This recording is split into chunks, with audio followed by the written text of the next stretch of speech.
of the Department, of course, of Planning, Monitoring and Evaluation, Dr. Robert Nkuna, and our two senior officials here, the acting DDG and the DDG for planning and for evaluation, who will just take us through the details of what the Mtdp is all about.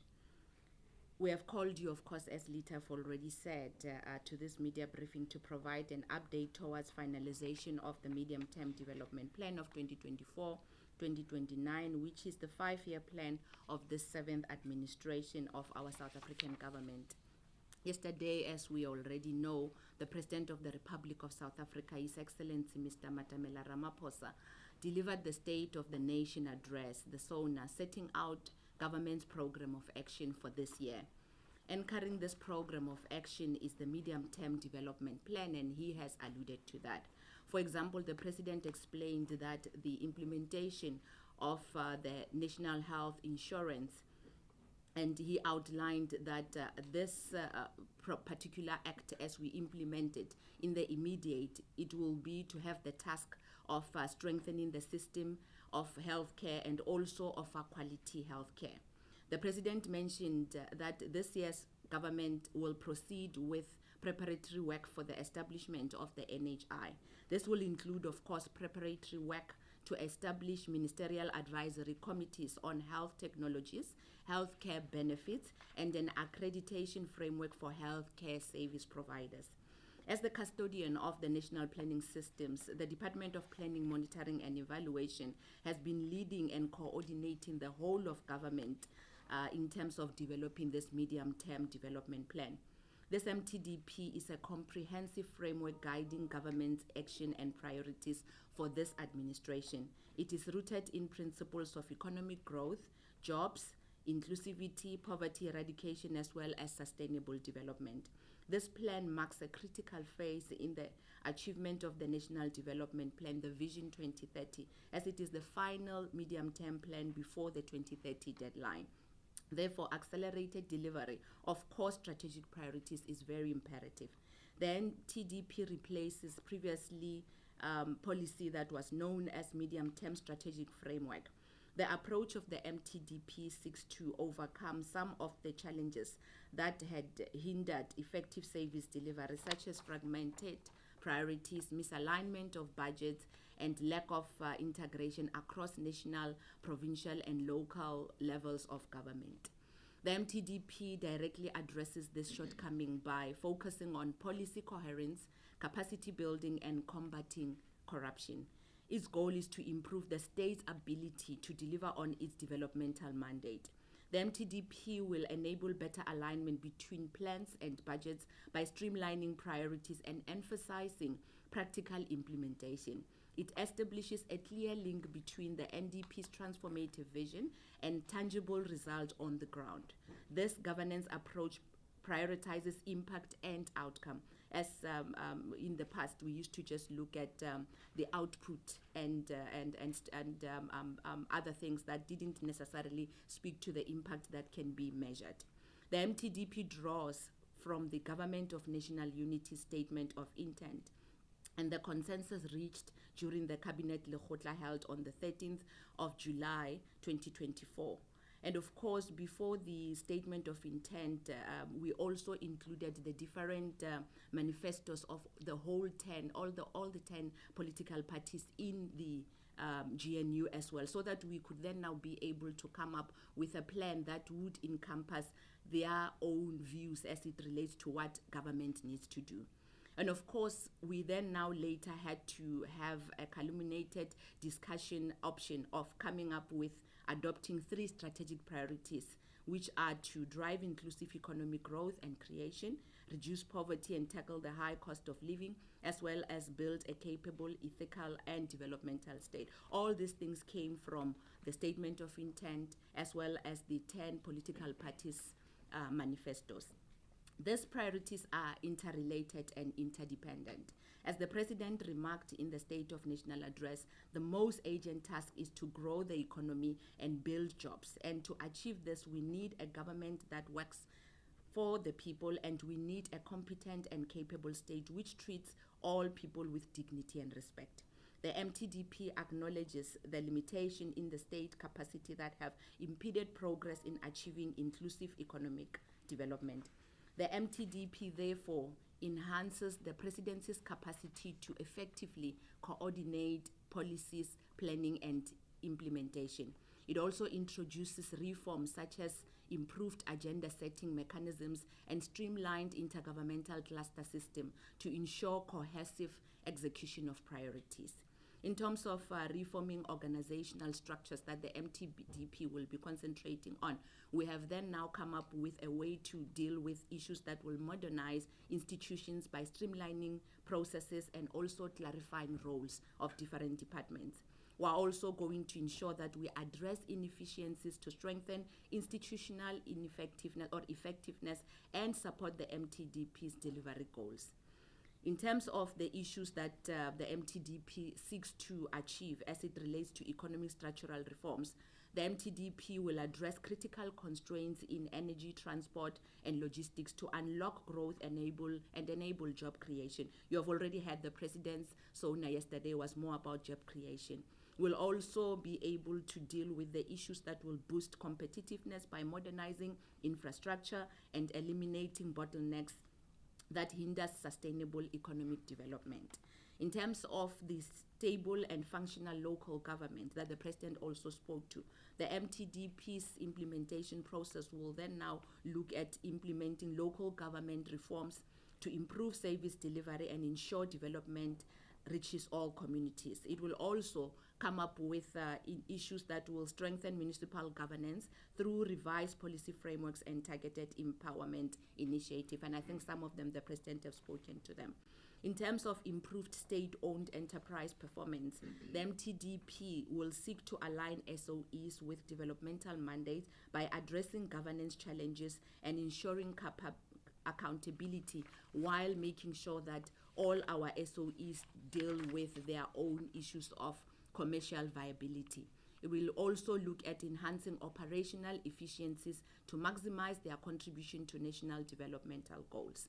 In terms of the process of how we came about developing this Mtdp, the Mtdp of this 2024 to 2029 followed a participatory process that embraced the whole of government approach. This process, of course, involved input from a wide range of stakeholders in government to ensure alignment with the Mtdp strategic priorities. I've already spoken to how we actually developed the draft one, where we included the statement of intent as well as the manifestos of different political parties.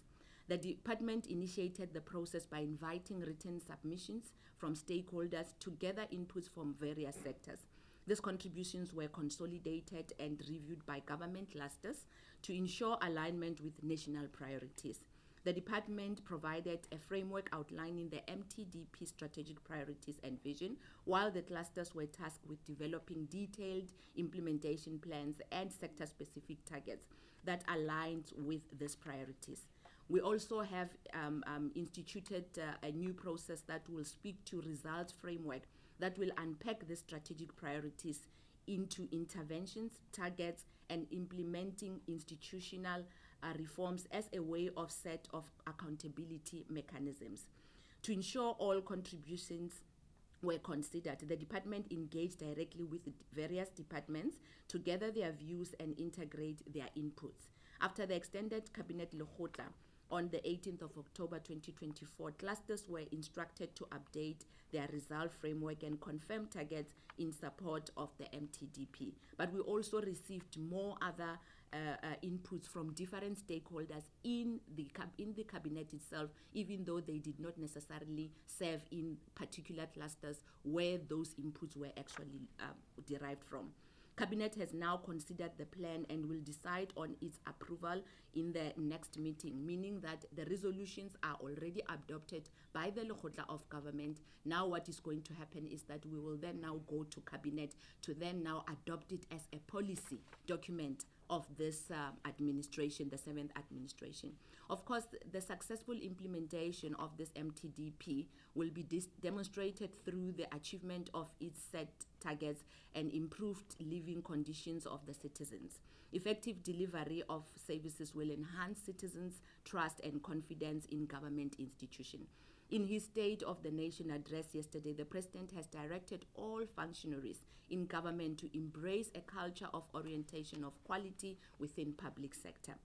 The DPME and Presidency, of course, will monitor cluster progress and address underperformance through corrective action. We will apply the positive lessons that we learned from delivery intervention approaches such as the Operation Pakisa, the result framework that I've just spoken about, and make the best of Operation Vulindlela to unlock constraints and fast-track result. Ladies and gentlemen, the DPME is coordinating the development working group, which I am chairing during the South Africa's G20 presidency. South Africa is determined to utilize the presidency of the G20 to contribute towards and foster global solidarity, equality, and sustainable development. The Development Working Group recently held its first meeting and will continue with its meeting during the year to advance financing for development, social protection, and global public goods. This matter of global public goods is actually something that South Africa would like to be remembered with, because it hasn't necessarily been in the past G20s that came before us. These themes align with South Africa's development goals and with global goals such as the United Nations Sustainable Development Goals and the Pact of the Future, which was adopted at the 2024 Summit of the Future. We call on all stakeholders, business, labor, civil society, academics, traditional leaders, and citizens to work with government in advancing our goals of building a better world and to ensure that we continue to build our nation by implementing this medium-term development plan to advance and sustain the development of our country. Thank you. Thank you very much, Minister, for that statement. Now we move on for a brief outline on the MTDP's key priorities and results framework with the Deputy Director General, Mr. Godfrey Mashamba, and the Acting DDG, Mr. Lindsay Martin.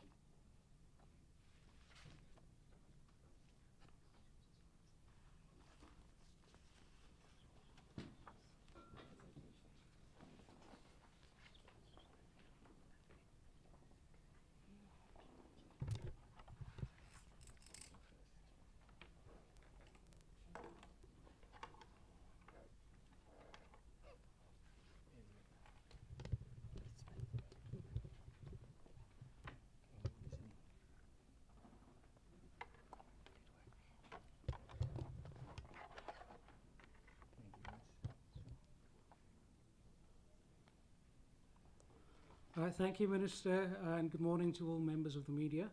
I mean, the Minister has provided a good overview of the MTDP process. I'm just going to touch on a few key slides to articulate some of the dates and how the MTDP comes together. So I think we're all familiar with the 3 strategic priorities as announced by the President. Key milestones for that engagement happened through the Cabinet Lekgotla process, with the final one in terms of endorsement at the end of January. The next key milestone is then the 26th of Feb, where we basically, based on some of the feedback from the last Lekgotla engagement, we're doing updates in the results frameworks, and the final documents will then be submitted to Cabinet. In terms of the roadmap of engagements, again, just to quickly reflect, I mean, there's been multiple engagements, both within government, as well as outside of government with different components of society. Part of this was also supported by our National Planning Commission. In fact, there were 3 Lekgotla engagements as part of the process.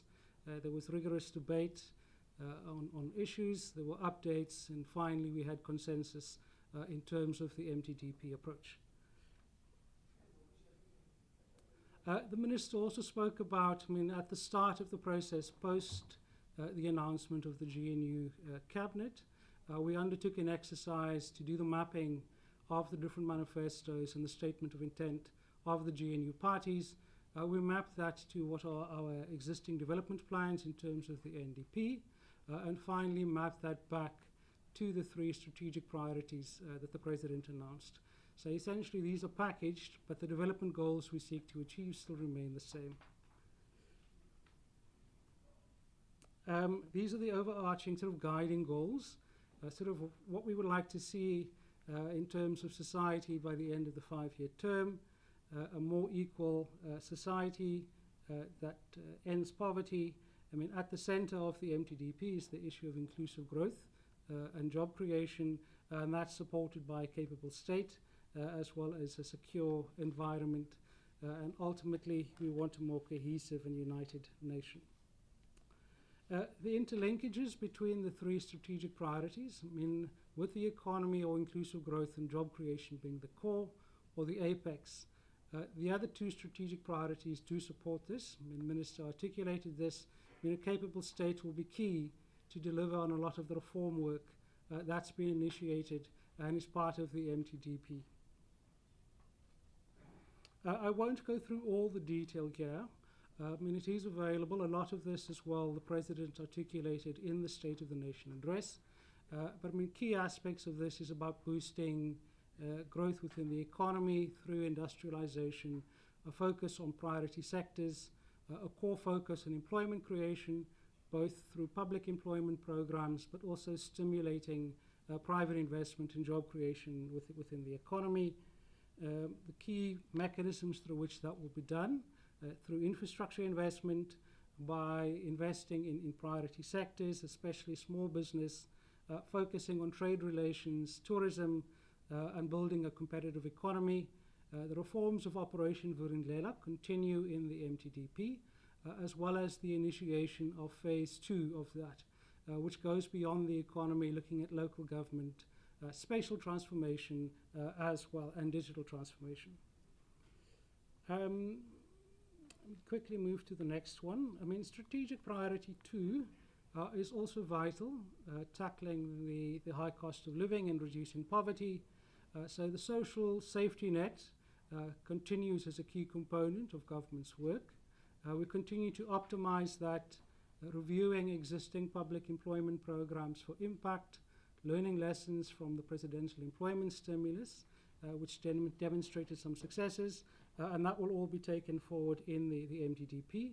Reducing the cost of living includes looking at administered prices, as well as how citizens relate to services, integrated public transport, for example. Spoken to these. Transforming healthcare, the Minister has articulated the approach there. The key components that support the vision towards universal health access is also improving the quality of the healthcare system in terms of infrastructure, human resources, as well as technology.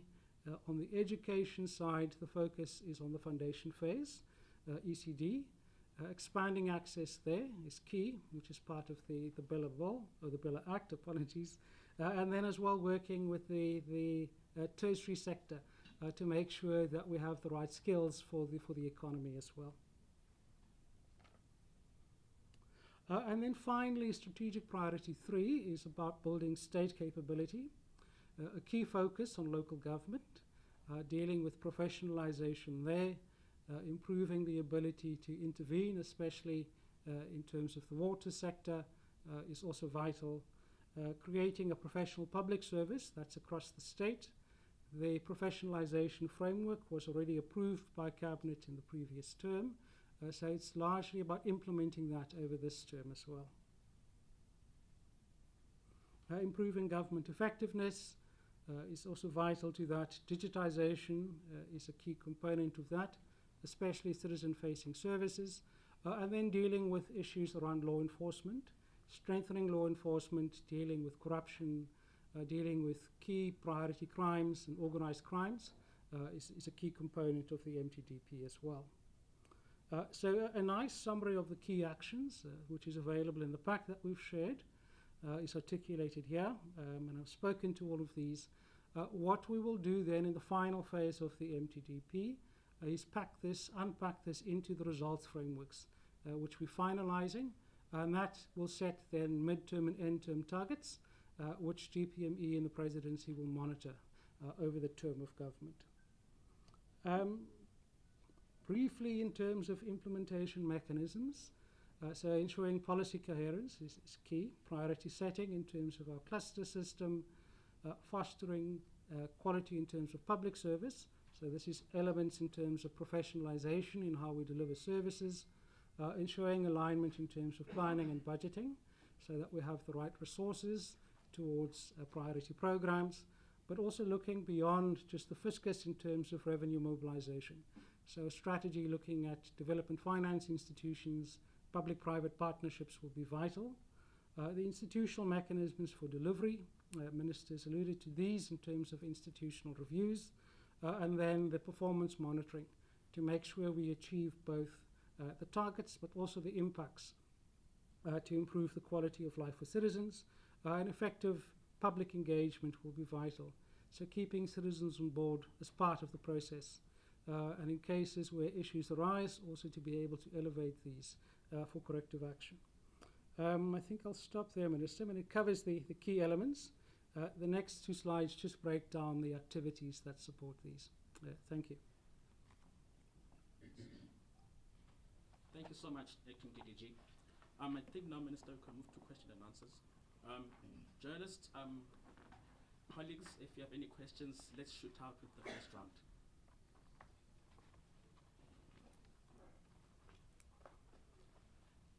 Or you might also ask, when you introduce yourself, just say your name and which media house you're from. Good morning, Minister. I'm Carol Payton. I'm from News 24. I've got two sets of questions. If I could maybe just ask the one on the NHI first. Minister, what are the advisory committees? Could you just sort of spell that out a little bit more clearly? I wasn't sure if I caught all that. And then what is the time frame? I mean, you obviously are going to be putting in those KPIs, the time frame for the NHI. What are you looking at? And then thirdly, what will happen is there a plan at all to start that NHI fund? And possibly to fund, to kind of use maybe medical aid, tax credits or something like that to start that fund. Is there any discussions around that? And then lastly, why the Minister of Health says he wasn't part of this arrangement that you made with the DA. Can you also just clarify that process? Thanks. Second question. Good afternoon. My name is Tando Mayeko from the Business Day. Minister, if you are at liberty to tell us the draft growth targets articulated in the Mtdp right now, and then when can we expect the final draft to be released? And then are any of the targets placed in the plan expected to be reflected in the budget 2025-2026, especially the approach to expand the basket of VAT-exempted goods? Thanks.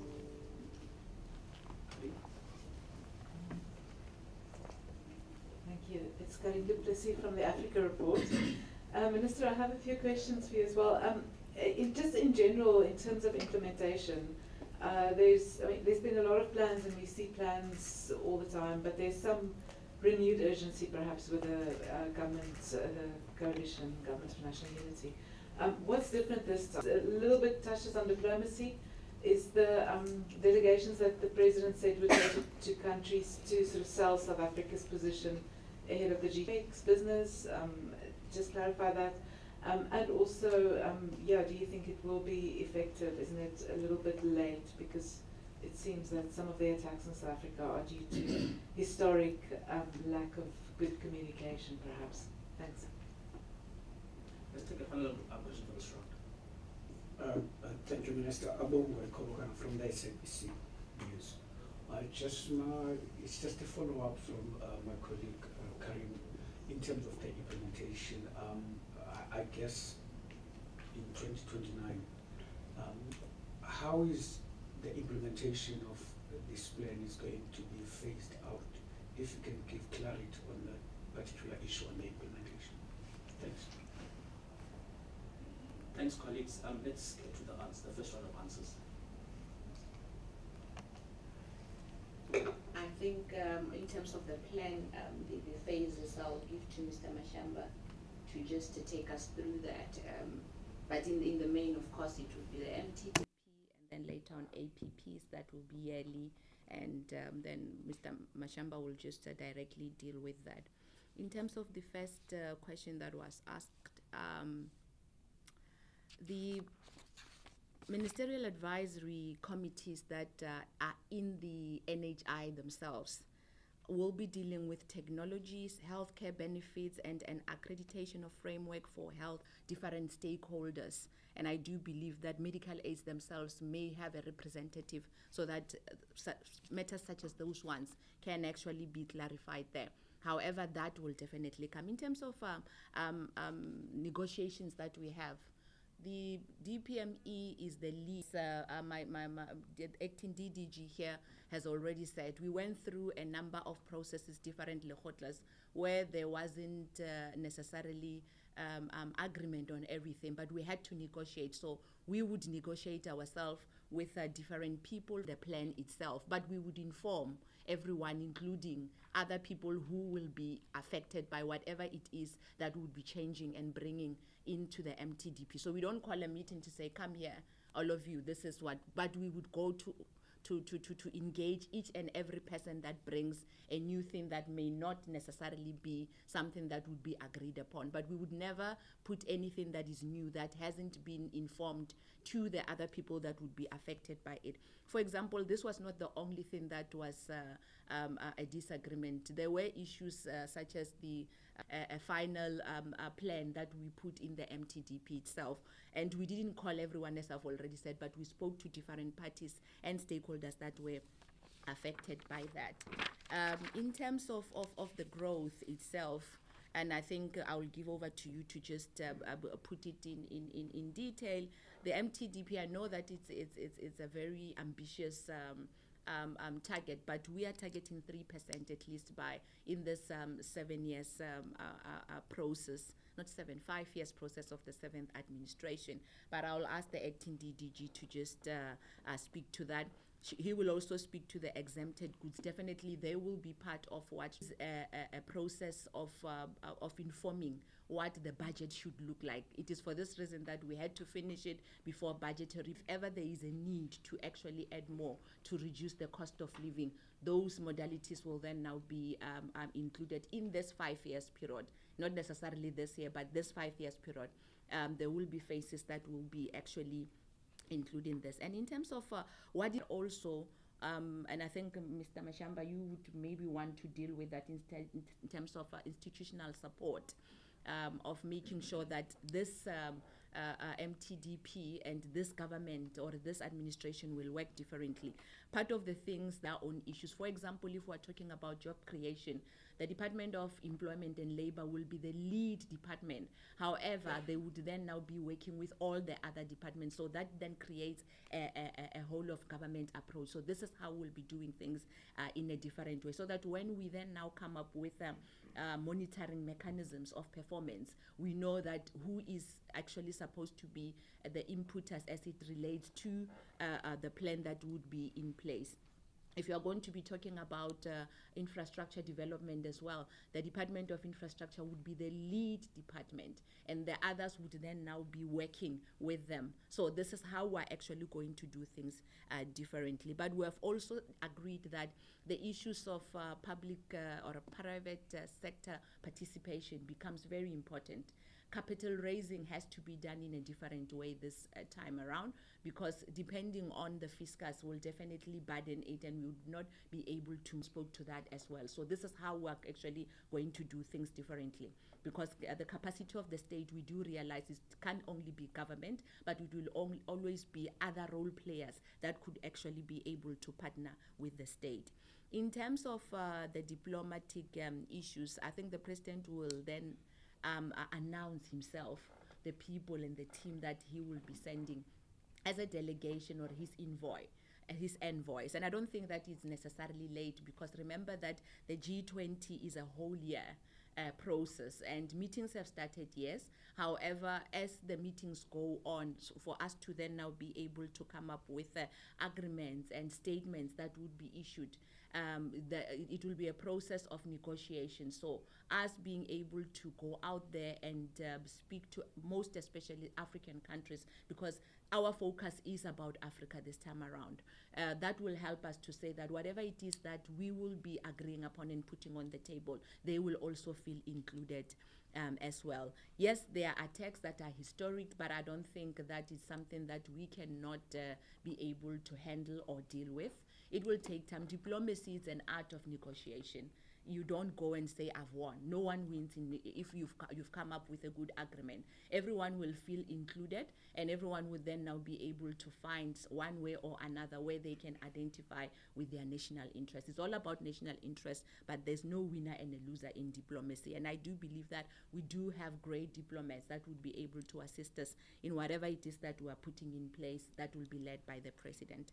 I'll give over to Mr. Mashamba and then the acting DDG. Thank you, and good morning, members of the media. In terms of the time frames, it was indicated that the cabinet will be sitting later this month on the 26th to make final approval of the Mtdp. But then again, from yesterday's pronouncement in the State of the Nation address, the work starts to make final refinements to the Mtdp documents, key documents, including the results framework which will be used to measure success of the implementation of Mtdp. The results framework on its own, it articulates what we call the key interventions. It gives outcomes target, in other words, what we want to achieve as South Africa on the 3 strategic objectives that are translated to say what can be achieved at the end of 5 years, and somewhere in midway, at midpoint, we call them midway targets, midterm targets rather, and then what is going to be achieved at the end of the period. So there are mechanisms that have been put in place within that results framework, hardwired in the different clusters, the 5 clusters of government, and also the provincial plans, because there must be coherence throughout the system. Under each intervention, there is time frames that will be articulated in the annual performance plans of departments, breaking down what would have been the midterm and end-term targets. DPME's role will be to receive quarterly reports from all the implementing institutions, which it will use to monitor that implementation is actually taking place. What is new in that is that there's going to be a lot more transparency in terms of how implementation is tracked, but also the focus on the results. In this way, we mean that achievement of targets must be tracked, but also the people must feel that we are moving forward. That's very important. And the other aspect which is very important is that how we connect government work or activities with the communities affected. So that will be achieved by specialization or geolocation of key interventions, so that when we report, we are able to say in such and such a project which is in such and such location, this is what is actually happening. That is also very important. So that ties into the whole aspect of planning, including the time frames associated with each of these targets. The other aspect is that the use of what we call high frequency data on critical areas. For example, what we have learned from Energy Action Plan, that you have to have data churned in all the time to track that things are actually happening on the ground, and then we are on the way towards achieving results. So that is what is going to be translated into other critical areas that have been identified. For example, water, that's a big area where there is Operation Vulindlela space of intervention.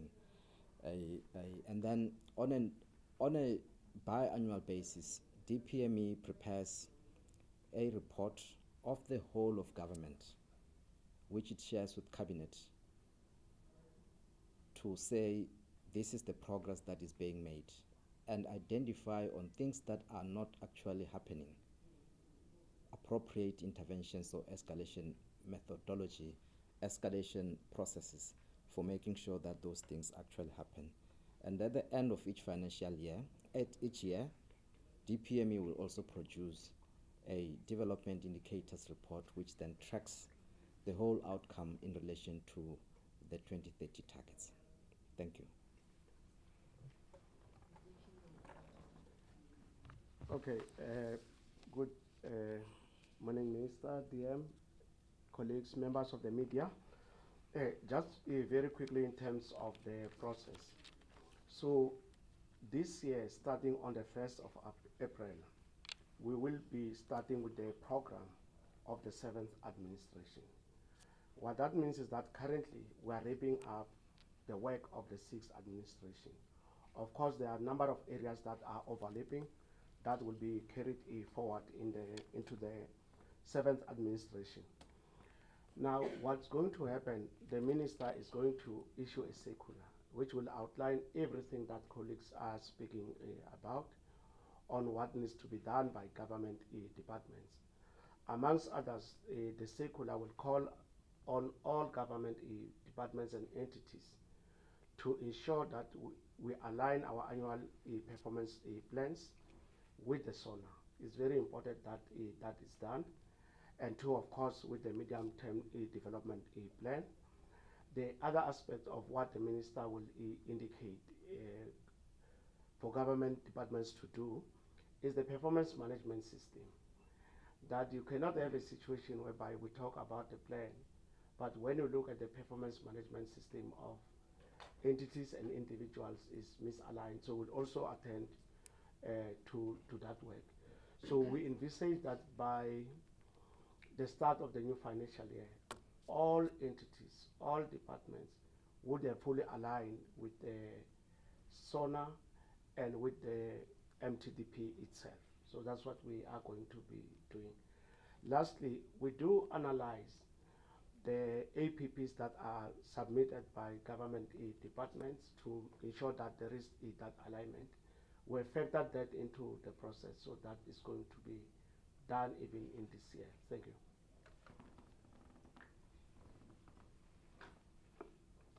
Thanks, Minister. DM. Quickly, just in terms of the growth targets, so I mean, as outlined by the President yesterday, we're targeting to lift growth above 3%. That number, in fact, has been informed. The Mtdp process itself, there was some economic modeling work done, which demonstrated that if you implement all the reforms as articulated in the Mtdp, and you support the levels of investment required, that growth rate is achievable. There was also independent work done by the Bureau of Economic Research, for example, who came to a similar conclusion based on modeling work they had done on the early phases of Operation Vulindlela. So, I mean, that rate is quite important because it's almost double what would be the population growth rate, and therefore allows you to reduce unemployment levels and grow jobs, which is vital. In terms of the budget process, quickly to reflect on the VAT exemption issues. So in the Mtdp, the first phase of the issues around VAT exemption is actually initiated with a review process.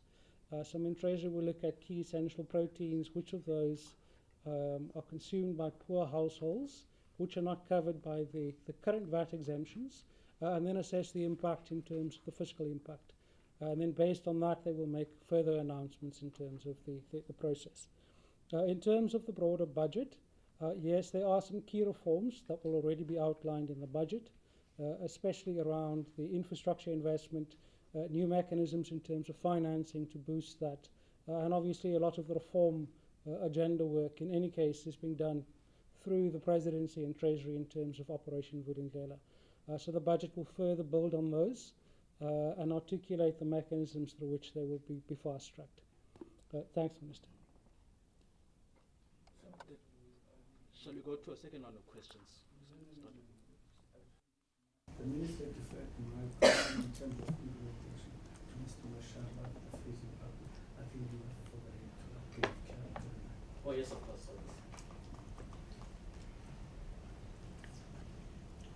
Did you respond to that question? Okay, I thought we have dealt with it. Now, as follows, that at present, we are wrapping up the work of the 6th administration, and then on the 1st of April, we'll be starting to implement the program of the new administration.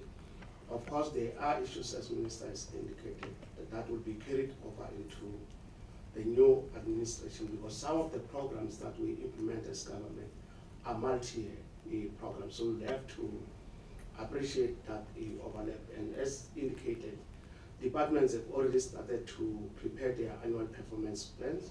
What a ministerial circular will do is to allow them now to just do the refinement and ensure that there is alignment with the SONA and with the plan that would have been approved by the cabinet.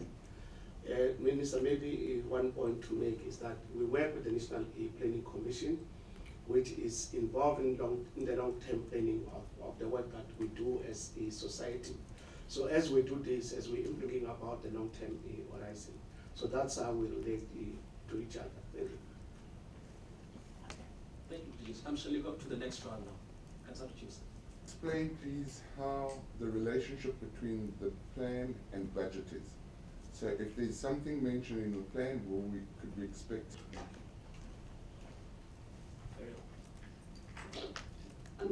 Good morning, Ferial Hafaji from the Daily Maverick. Mission being given to a basic income with city managers in metros and local government. Can you really do that? I live in Joburg, for example, and the city is about to make a cadre deployment of a city manager to the detriment of the city. So I just want to know if this plan is able to flow down to provinces and local government.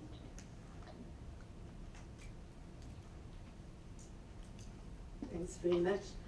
Sorry, Minister, just to ask if you could answer the question on the medical aid tax credits and the NHI, as to whether you envisage that those will be used to start the fund, whether that there's been any discussion around that, or whether that's in the kind of results and KPI type format that you've been talking about.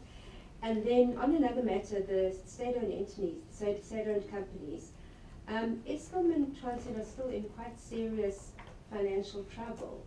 I mean, how do you imagine that the holdco that you're envisaging is going to change this situation? And what is your kind of time frame on?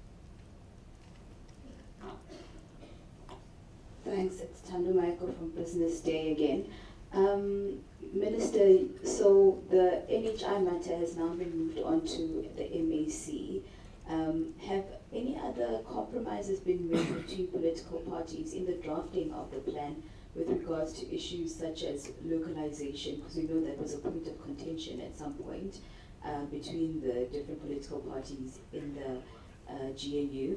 And then within the MAC, can we expect private medical companies to also form part of this MAC of the NHI? Thanks. Hi Minister, I'm Kevin Brunt from ENCA. My question relates to the transformation in healthcare. I see that there's a focus on the training of healthcare professionals, but does it also extend into the integration of those professionals once they're done, so that we don't sit with a situation where we have graduates who the state sector can't absorb?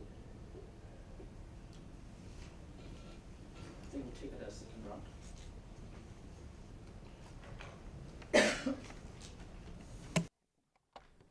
No, thank you very much. Some of the issues, of course, I'll ask you to just expand on them. In terms of how the MTDP informs the budget itself, of course, ideally, we would love to have everything in the MTDP being included in the budget itself. But remember, the MTDP is a 5 years period plan, and the prioritization of what would go in first would be done by Treasury itself. Our job is to give them the plan to say that this is how we are actually going to implement the service delivery and other mechanisms and intervention to ensure that we do what we need to do as this 7th administration. Of course, we would be part of the people that would assist as it relates to, or play part as it relates to the implementation process of some of those particular intervention that would have been agreed upon in the plan itself. And obviously, when there are budgetary constraints, it would then now come out of the assessment that we'll be making to say that there are budgetary constraints, and we will liaise, of course, with Treasury itself.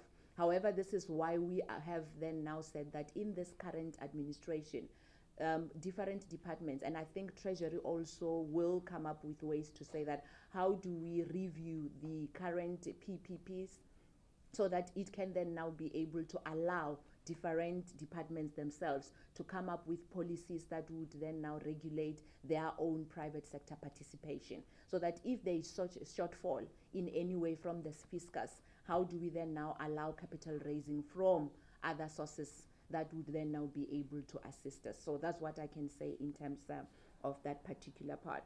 And I think I've tried to explain how this particular matter of NHI is going to work. As I said, the minister will communicate, of course, with the public as it relates to the discussions in the MAC. So we're going to leave everything to the MAC to actually be able to deal with these matters that are enshrined, of course, in the NHI itself. But we really do believe that we've got confidence in the fact that they will find modalities that will not leave anybody behind, but it will be all-encompassing as it relates to how the healthcare system of South Africa would work. Of course, bearing in mind that access should be at the pinnacle of everything else that would be done.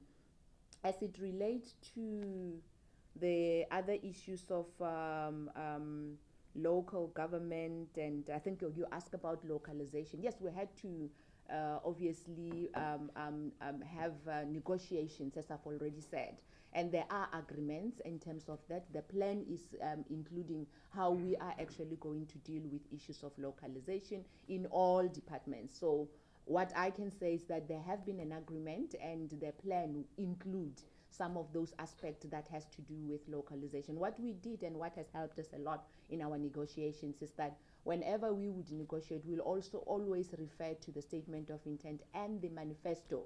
Commonalities, we're able to say, even if you may not agree with this particular part, however, we've been able to cover your manifesto as it relates to 1, 2, 3, 4. We might not have used particular words that we would have wanted to hear.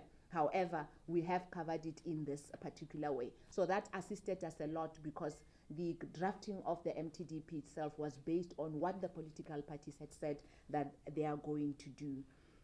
And in terms of local government itself, unfortunately, you know, we're actually still talking about the reviewing of the system itself, the ecosystem of government itself, because we are calling ourselves a unitary state.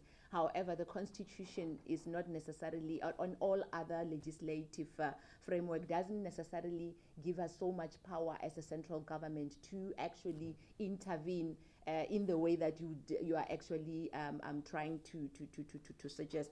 However, the president yesterday, if you could have listened, spoke about the white paper on local government that will then now outline, and we have also included it into the MTDP, how we can legally intervene in municipalities, so that we can then now be able to make sure that whatever it is that we're doing in central government or national government find expression as well in local government as well. We do have our own systems that we have put in local government as it relates to their systems. especially the financial systems, the human resource systems. Other departments also have their own ways. However, I do believe that the white paper on local will then now be able to assist us to do that as government. Political parties can be able to do their own processes in other ways, but as government, we can only do what is prescriptive in law. We can't act outside of the law. So that's what I can say. There was an issue on the issue of the whole core or the new system that is being introduced of governance of SOEs. And the process at the moment is still in Parliament, and I do believe that on the 14th of February, the bill itself would be finalized, because what we have been able to, what was actually happening right now is that the parliamentary processes was at the point where they are dealing with public inputs, so that we can then now be able to finalize the bill itself so that it can be processed until it becomes an act. And I really do believe that in those, after that particular system would then now be able to deal with the issues that you have been able to raise, because the new system that is going to, or the new governance system that is going to be introduced will allow and push our SOEs to be market orientated. And let me just explain it, because sometimes when you say that, people think that you are privatizing. We are not privatizing. However, the SOEs are supposed to be commercially driven, as much as they still have to ensure that they do reach their developmental goals. As a result, what we will have to do is to ensure that we run them in such a way that they will be commercially viable, and that would include systems such as listing some of them. And when you say listing, sometimes people think it's privatization, because they think listing is only selling of equity. Because listing, you can deal with selling of equity, you can use listing to raise debt, as well as issue out bonds, which we're already doing, for example, in ESCOM. So there's nothing new that we'll be bringing, but it's just that we will be introducing new ways of raising capital, but also ensuring that the new system, centralized system that we are putting in place, that will supervise SOEs, would then now put in reforms that are already, we are putting them in place now, but we will now be institutionalizing them to run those SOEs as businesses that they are supposed to actually be. At the same time, making sure that their developmental agenda becomes at the core of whatever it is that they are doing commercially to be able to be sustainable. The rest of the things that I probably did not touch upon, would you like to take them through? Thank you, Minister. Quick reflection on the planning and budget alignment. So firstly, just to highlight that a lot of the Mtdp programs are already funded within the fiscus, because they're part of the existing programs. So some of those, the reform work continues, and the programs exist for that. However, the Minister of Finance also did highlight in last year's budget speech planning and budgeting alignment with Treasury for the upcoming budget cycle. The logic behind that is that you would incrementally, where programs are strategic in nature, they're achieving the intended impacts, you prioritize those as part of the annual budget cycle. And as highlighted in terms of the performance side, where programs are not performing, you would then deprioritize those and phase programs towards priority projects, so to speak. So the nature of the planning and budgeting cycle is that it is annual, so it will be built into those discussions through the expenditure committees, etc. The reprioritization process, so to speak. Minister also highlighted where there are sectors where we identify potential then to leverage private financing. We will then also look at that to crowd in financing beyond the fiscus. The review of the PPP framework is one of the mechanisms to look at that, but the Treasury is also looking at other mechanisms as part of a broader resource mobilization strategy that we spoke about earlier. The Minister also reflected on the issue of localization. So yes, it was an issue for debate as part of the Cabinet Ramokgopa process. What we've put in the Mtdp, which was also consensus, is that we would be reviewing in any case the mechanisms around industrial policy and localization. to assess which ones are most impactful. So those are interventions in the plan, and that would then inform a sort of reimagined type of industrial policy, noting, I mean, a lot of the industrial plan's impact. Thanks. Thank you. Yes, Kevin. Sorry, Minister, just my question on the absorption of the trained healthcare professionals, what the plans are there, if you can maybe work in a response for me. I see that there's expanding vocational and technical training, but in particular, what are you going to do with capacity constraints currently at universities in particular? Yes. So, I mean, I suppose the first issue is on the healthcare professionals themselves. So that is dealt with through the Health Human Resource Strategy, which is part of the Health Compact. And that, again, is a support element of the broader NHI components. So it's about, I suppose, making sure we have the correct professionals and then phasing that in as you phase in components of NHI. In terms of the broader TVET sector, so the Mtdp recognizes the need, especially on the TVET side, as opposed to the university side, to expand capacity there, because that's where we need to grow the numbers. And that was what was articulated, I mean, quite a while back as part of the white paper in terms of skills. So that's where the focus would be in terms of the Mtdp. Okay, thank you. Just a quick one. So linked to that question of spaces is the CITAM approach. The CITAM referring to SETAs, the CITAs. So that we don't have a situation whereby the CITAs spend a lot of money, but that is misaligned from where we are going as an economy. Because that results in a situation whereby you have one young person with many learnerships, but this young person cannot find expression into the economy. So we need to align, at least there we have money that we can quickly align with what we are doing. Lastly, on the question on the protection of the social wage, it's clear that our priority is the economy. But as we work around the economy, we need to make sure that we don't aggravate the situation of people who are very vulnerable. So we are aware of that interplay that